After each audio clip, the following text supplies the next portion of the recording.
In this module, we'll look at the mobility of HSA assets. An employer can choose an HSA provider to which it'll make its HSA contributions on behalf of its employees and to which it will allow pre-tax contributions through payroll deduction for its employees. That doesn't mean, however, that the individual or the HSA owner has to leave the money there. When it comes to the mobility of HSA assets, money can be transferred, rolled over from one HSA to another. We will talk a little bit about the conversion from an IRA to an HSA, but when we just concentrate on the transfer and the rollover, there's an unlimited number of transfers that are allowed in a year. It's the most efficient and preferred way to move money from one HSA to another. A rollover can be executed once per year. The IRS only allows once per year. The big difference here is that with the rollover, the individual is taking possession of the money. But we'll take a little closer look at this on the next slide, and then talk about the conversion of money from the IRA into the HSA.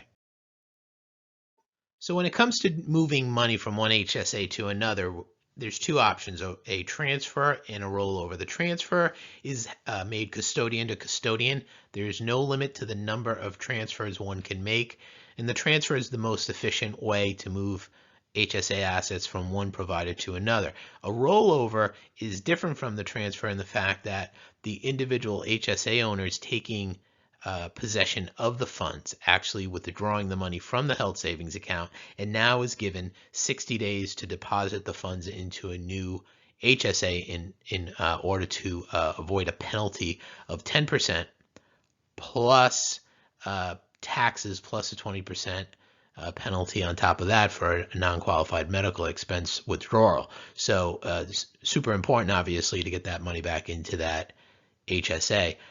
The IRS allows for one rollover per year. Now, rollovers and transfers do not count against the HSA contribution limits, which makes sense because it's just the same money moving from one HSA to another.